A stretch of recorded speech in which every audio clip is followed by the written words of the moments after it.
नौसिखियों की फौज नहीं है, ये वो फौज नहीं है जिस पर कप्तान को भरोसा ही नहीं हो, जो ये कहे कि ये फोटो खिंचाने आ, जिस पथ पर तुम हो वहां आंसुओं की कोई कीमत नहीं होती। पत्री मेरे को नहीं देखनी, भगवान न बताए, वो समय नहीं निकलता जब आपको समय की इस घड़ी पे ये पता हो कि जाने वाले हो। वो बढ़िया है जब नहीं पता हो एकदम से ले जाएं। अब 2 महीने निकालेंगे, अब 1 हफ्ता निकालेंगे, अब 2 दिन निकालेंगे, और अब ज्यादा से ज्यादा ये रात या 1 दिन निकालेंगे। ये घड़ी उन्होंने मुझे जब ऑपरेशन करने जा रहे थे, मैं और मम्मी है बंबई के अंदर, तो उन्होंने मुझे कहा 3 चीज लेके आना दिव्या जब मैं ऑपरेशन थिएटर से आ जाऊं। उनको पता था कि वो अगले 48 घंटे के लिए सेडेशन में रहेंगे, क्योंकि बहुत 11 घंटे का बड़ा ऑपरेशन था। उन्होंने कहा एक पेन, पेपर और मेरी घड़ी लेकर आना। और आप सोच नहीं कर सकते कि ऑपरेशन के बाद रात को 8 बजे वो थिएटर से निकले, सुबह 8 बजे जब उन्हें होश, मतलब वो सेडेशन में थे, भारी सेडेशन के अंदर, उन्होंने आंखें खोली, मुझे देखा और पहली चीज कही, दिव्या घड़ी लाई हो, घड़ी घड़ी। और मैंने उनको घड़ी उनकी कलाई पे पहनाई। ये आईसीयू के अंदर फिर उन्होंने अपनी नींद में ऐसे पेन पे लिखा और नर्स को लिख रहे थे। नर्स ने कहा घड़ी साइड में बांध देती हूं। उन्होंने कहा नहीं सिस्टर, ये घड़ी है समय के इस चक्र पे, और सेडेशन में थे, इसकी एक होलिस्टिक अप्रोच होती है, मतलब इसकी एक संपूर्ण रूप होता है इसका। मेरे पिता जब अपने जीवन की आखिरी सांस, वो आखिरी रात, मैं और मेरी मम्मी उनके सिरहाने बैठी थी। मुझे डॉक्टरों ने बता दिया था 1 साल पहले कि 1 साल से ज्यादा नहीं निकालेंगे। वो जब भाग्य कोई आपको निकाल के बता दे तो 1-1 दिन नहीं निकलता, 1-1 दिन ये लगता है कि कम हो रहा है।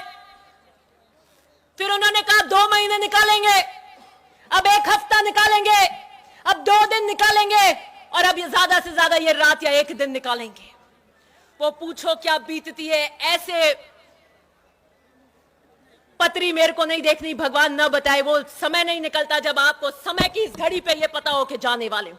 वो बढ़िया है जब नहीं पता हो एकदम से ले जाएं, लेकिन साथ वाले को जब पता हो कि आपके जीवन की सबसे, आपके जीवन की अस्तित्व की पहचान जा रही हो, तो क्या बीतती है। मैंने उस रात कहा कि आपको नींद आ रही है, मैं घड़ी खोल देती हूं। उन्होंने कहा नहीं, मेरी घड़ी नहीं खोलना, मैं रात को भी टाइम देखूंगा। मैंने ये घड़ी चाडी में उनके पार्थिव शरीर से उतारी थी और आज पहनकर आई हूं। समय के इस चक्र पर ईमानदारी और हौसलों की लड़ाई लड़ने आई हूं। मेरे पिता ने मुझे कहा था, जब 2018 में मैं उनसे सुबह मिलने गई तो मैं बहुत भावुक थी। मैंने कहा मैं पर्चा भर रही हूं, आप मेरे साथ नहीं हैं। मेरी आंखें भर आई और उन्होंने मुझे बड़े कड़क शब्दों में कहा, दिव्या जिस पथ पर तुम हो वहां आंसुओं की कोई कीमत नहीं होती। मैं नहीं देखना चाहता एक कमजोर दिव्या को। मैंने कहा ये आपसे भावनात्मक जुड़ाव के आंसू है कि इसे अंदर पीना सीख लो, और मैंने सीख लिया, और इसलिए मैं शेरनी की तरह ललकारती हूं। ये जो मंच पर बैठे हैं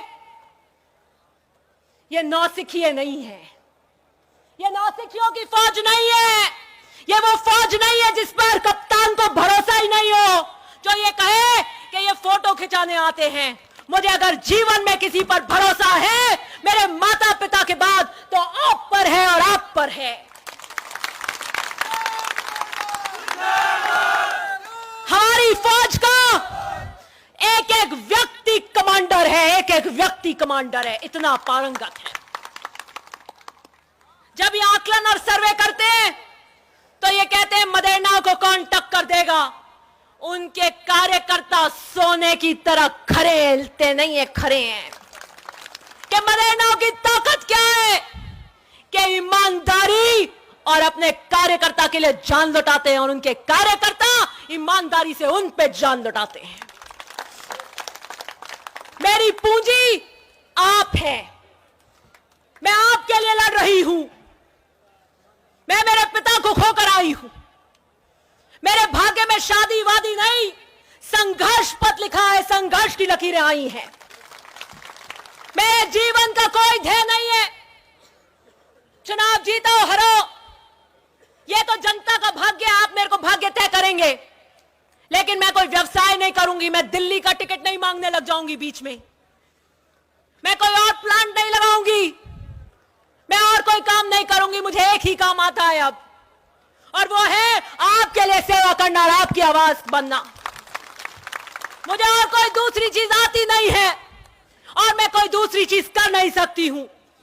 मैं आपको कहना चाहती हूं, चाहे हृदय को ताप दो, चाहे मुझे अभिशाप दो, चाहे हृदय को ताप दो, चाहे मुझे अभिशाप दो, कुछ भी करो, कुछ भी करो कर्तव्य पथ से, किंतु भागूंगी नहीं।